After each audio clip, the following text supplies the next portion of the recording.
Agorom. Once again, welcome to another recorded live session. This is the Guinness World Record attempt for longest speech marathon. This is a demo, right? This is not the main event. This is a demo, and we're hoping to have interesting conversations as we intend to speak for development. Alright, so just as promised in the last video, we're going to be going on to talk about what Nollywood did to Nigeria, the myth of Juju. Alright, sit back, relax, and enjoy. Thank you for being there. Let's get started. So what excuse me.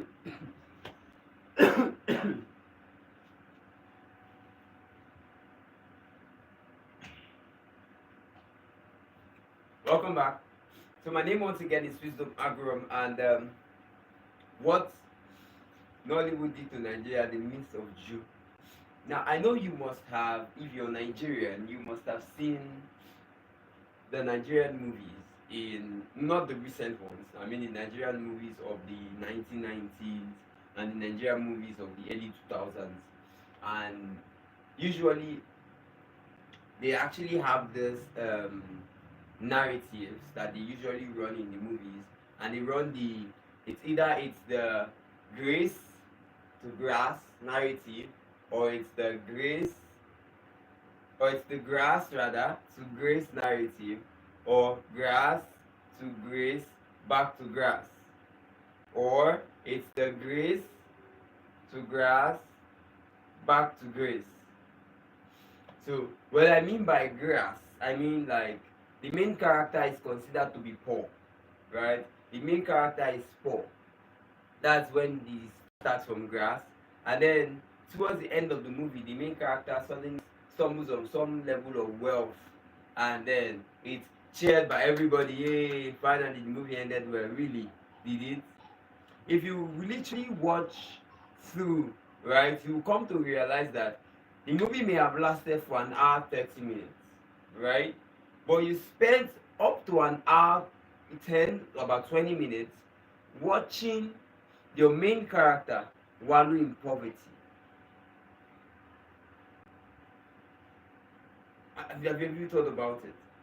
You watched your main character wallow in poverty for close to 1 hour, and just the 1 2 scenes when your main character finally becomes rich or becomes well to do, your main character, the movie comes to an end.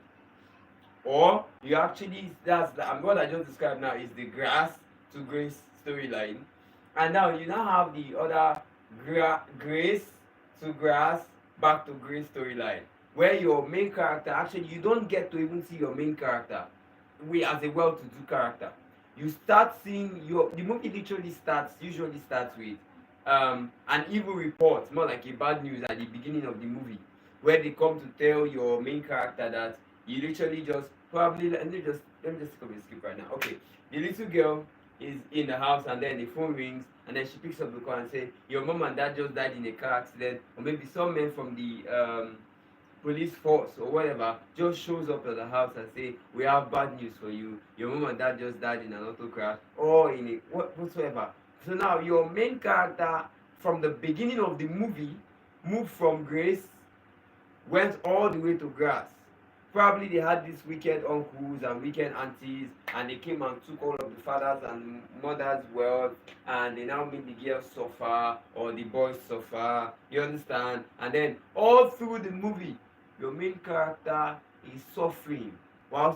Now, towards the end of the movie, probably the legal practitioner who is like the lawyer and the will holder of the father finally finds out where this child has been for, let's say, 15, 18, or 20 years. And finally the child is reinstated into the family's actual wealth, and the child is now, and the main character is now well to do. And what now happens? The movie comes to an end almost immediately. What exactly are they selling? Are they selling poverty to Nigerians on our own screens? Or what? I don't know, but I feel like that is just one part of the story I want to touch on. And then there's the other part of the story I want to touch on, which is the fact that they've made a lot of people believe that there's something called blood money. It doesn't exist. There is nothing like that. I'm sorry to really want to break it to you, but there is nothing called blood money. It doesn't exist. There is a whole economy around rituals, which is not in my place to talk about. But really, there is nothing called blood money. There is no juju. It doesn't exist. The only one that you about, right? The one that I know you must have said, "Oh, Mr. Wisdom, come on, this is why you came live today, so you can tell us about." Yes, I want to demystify it so that you can be free. There's something called the myth of juju, right? That's like jazz. You understand what I'm saying? That's like jazz. Jazz, like for some local villages, it's called Amadioha, right? For some people, it's called Shango. For some other people, it's called Urumila. You understand? All those kind of people, Chi. You get all this kind of, exactly. That's what I'm talking about. There's nothing there.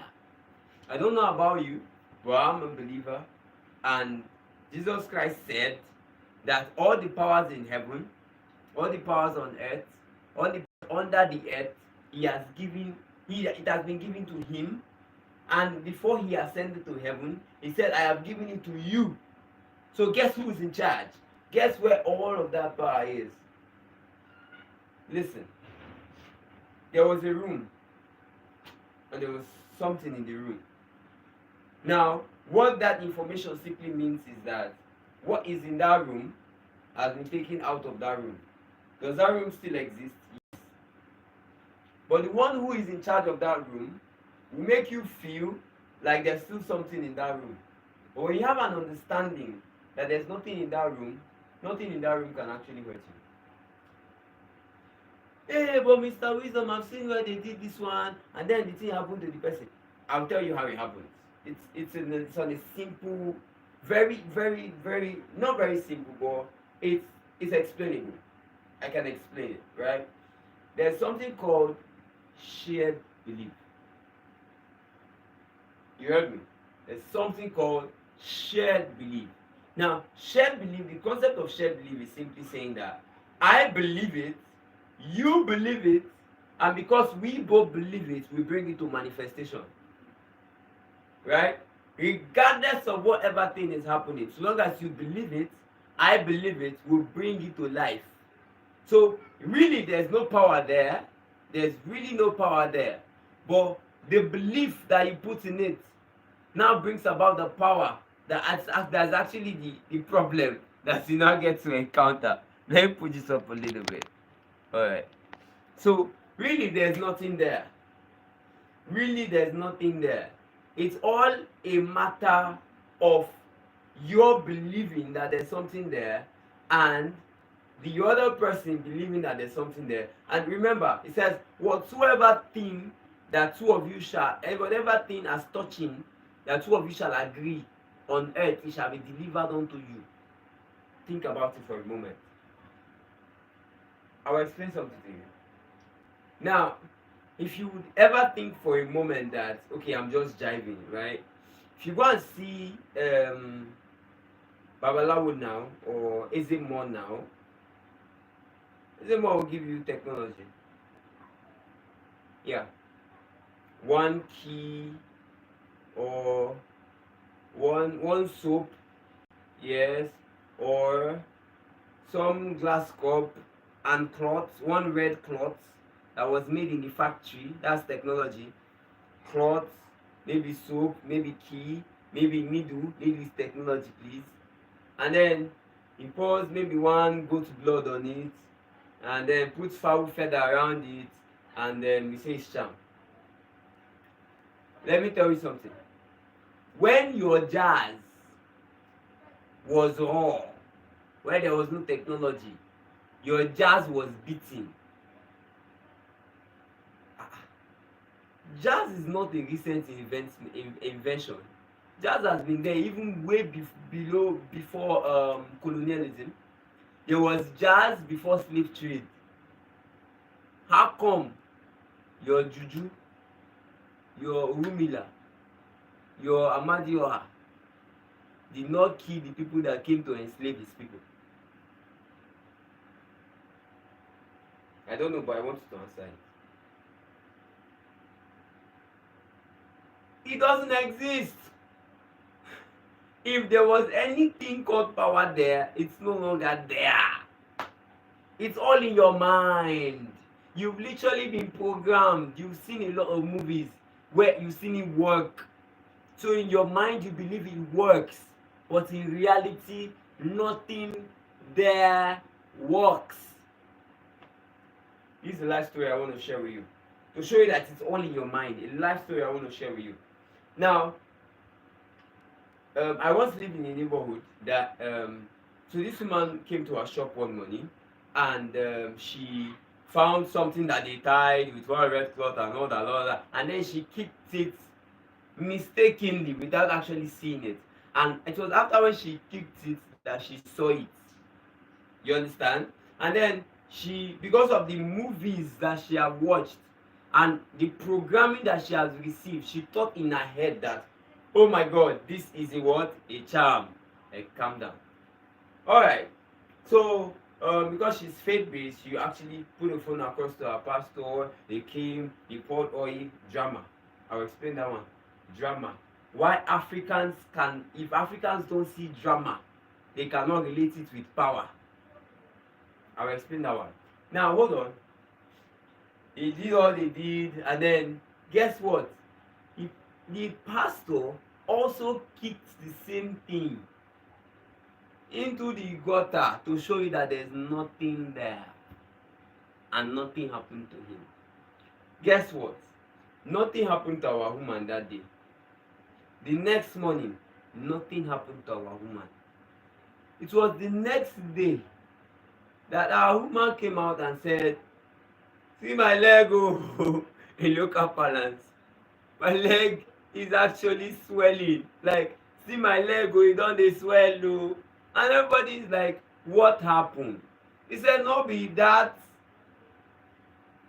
If, listen, this goes to show that all of the prayers and all of the whatever that happened there, that there was no need for, but had to be done, so that people can actually believe that something was done because of all the drama that came with it, to prove that actually something went out, but really there was nothing even there at all. So what she's trying to tell us is that all of that drama that was done to show power was not necessary, because she believed that because she had contact with it, it has affected her already. So why then did you waste the people's time? Get the point? It's two-faced. It's two-faced. Everything is like two-faced. It's either left or right. It's either black or white. It's either faith or fear. Make your choice right now. It's either faith or fear. Hear this. Whatever, I want you to don't miss this. Pay attention. Whatever does not exist that you are afraid of, your fear will bring it to manifestations. Excuse me. Whatever does not exist that you are afraid of, your fear will bring it to manifestation. That's it. The same way faith is able to bring impossibilities to become possible, right? And can transform anything, right? That is the same way fear can transform anything, however, in the negative. So, what am I saying?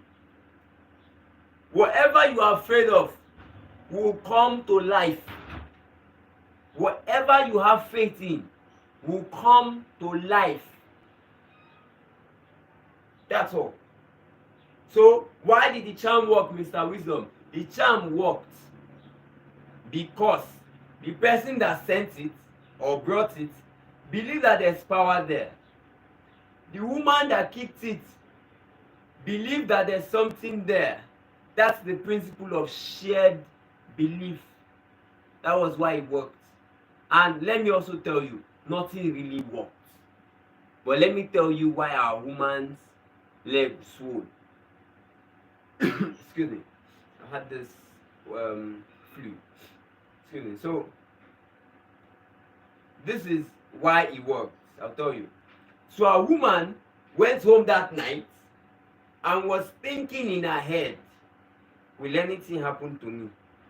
What is going to happen to me? Will anything happen to me? What is going to happen to me? And she went on and on and on that thought. And guess what? It birthed the reality of her expectations. She was expecting something to happen to her leg, and the moment she felt something was happening to her leg, it started, oh, come on. And let me shock you further to show you that it's something that really happened that I saw and observed. She was taken for medical checkup and they discovered that there's actually nothing there. So it took a lot of work in terms of study of the word, call it constant prayers. It took a lot of effort for this woman to believe that nothing was wrong with her. So it was just her. I don't know if you understand what I'm saying. There is no power anywhere else except the one with you. But remember, whomever you yield your mastery to, that shall become your master. Let me explain something to you. Now, you can see this roll-up stand, right? It's from our sponsor for Guinness World Record. I'm actually wearing her t-shirt, Exterior Concept. She's an amazing person. She's like the first person who has decided to be part of what we're doing, like as a sponsor. So this is how far I can go to spread your market.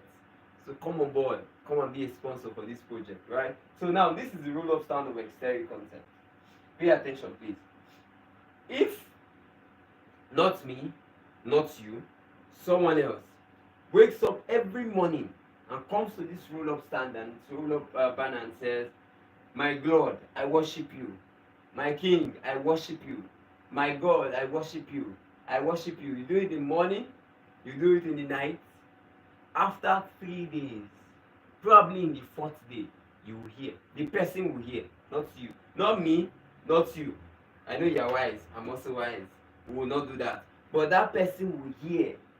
Probably in the 4th day or in the 5th day, the person will hear, "Welcome, my son," or "Welcome, my daughter."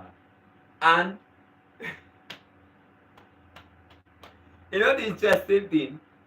Because no other person can hear that thing that you heard. That's why you would even believe that it is really true. Because no other person can hear it. You alone can hear it. That is why you won't believe it the more. And if anybody dares to tell you that it is not true, you are ready to fight, argue with that person.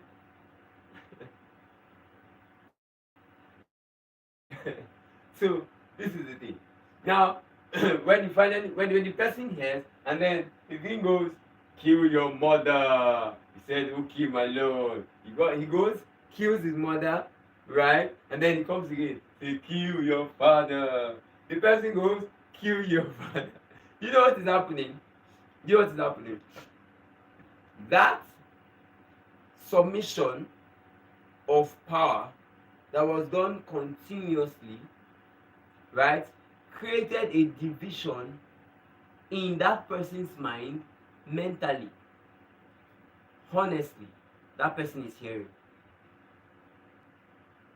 But the only thing is,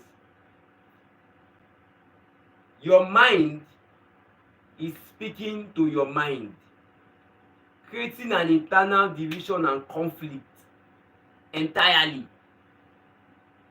So you are hearing what your mind is telling your mind to do, that your mind is hearing, that your mind is telling your mind to do.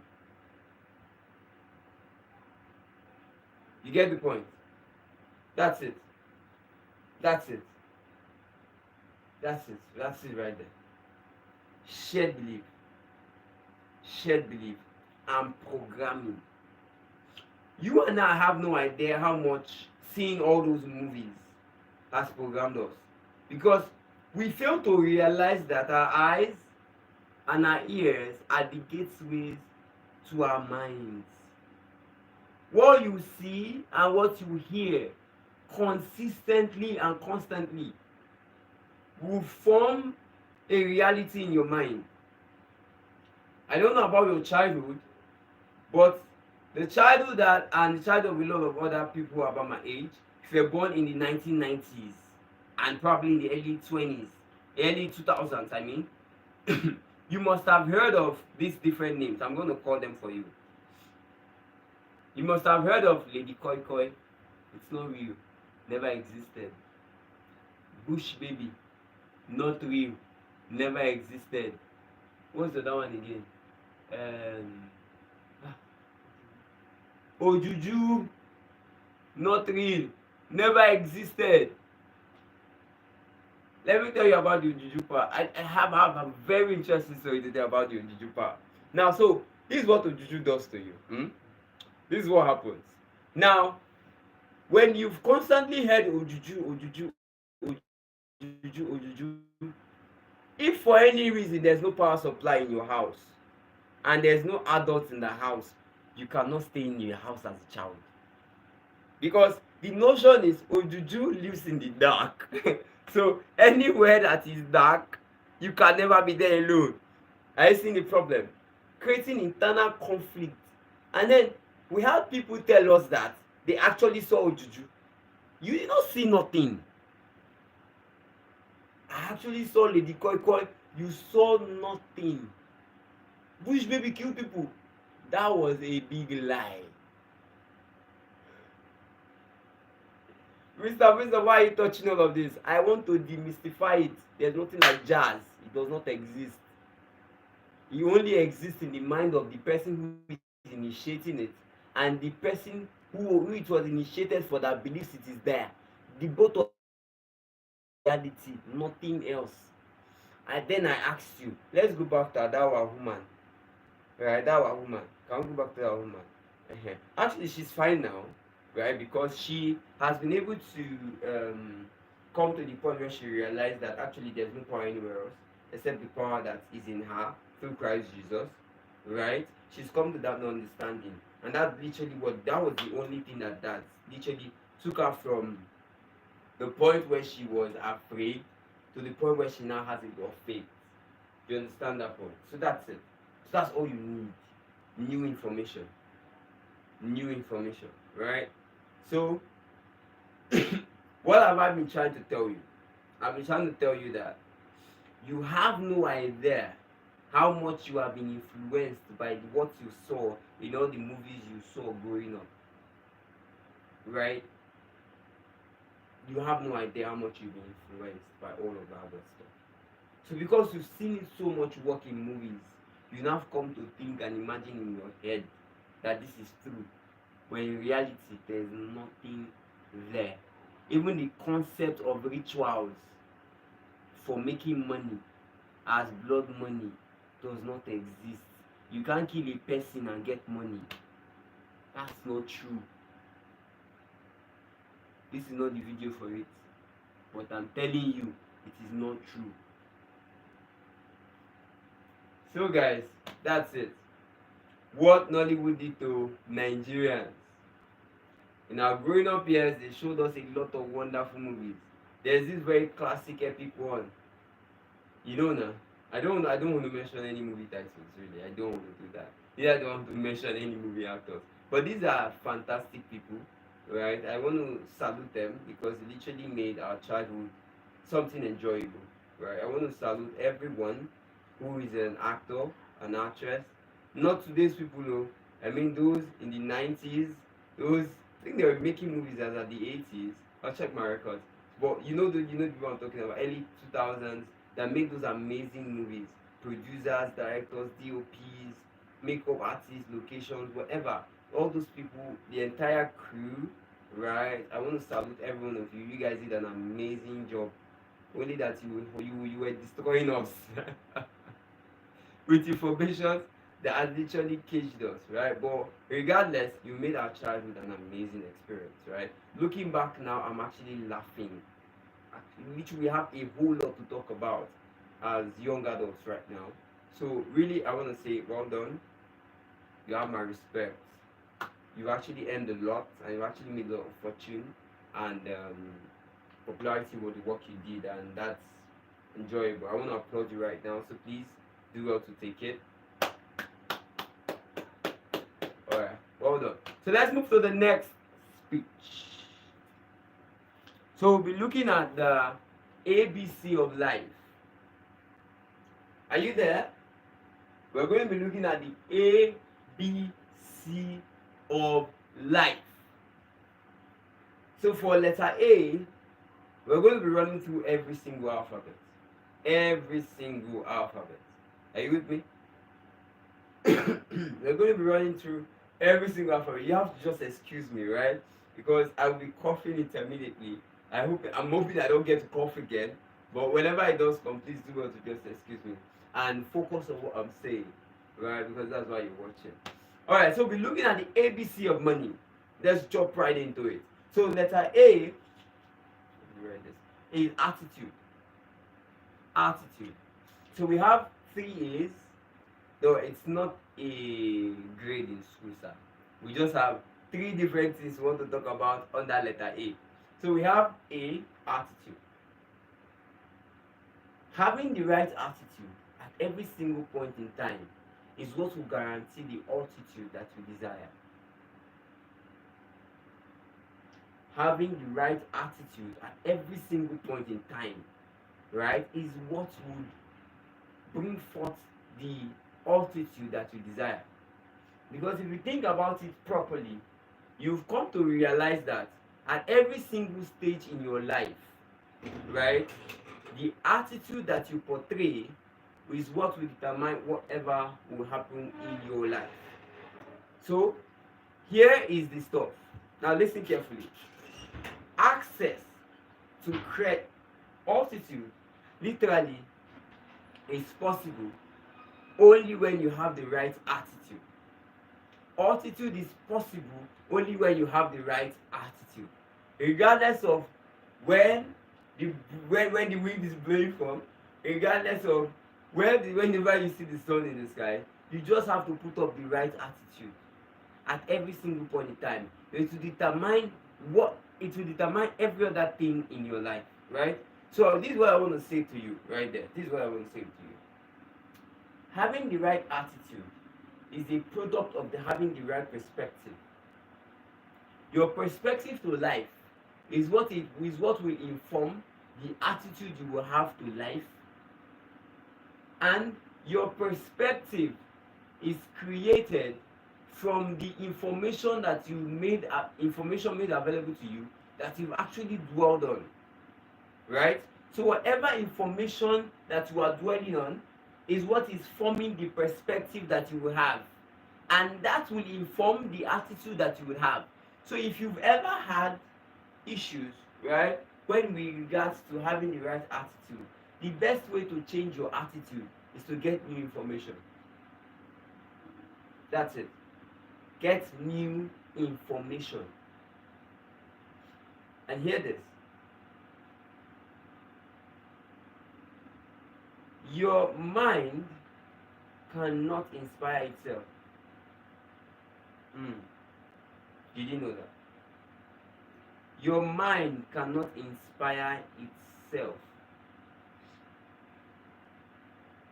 All of the inspirations that you would ever get is a product of something outside of you. And again, you cannot think about something you do not know about. You cannot think of something you do not know about. And books, right?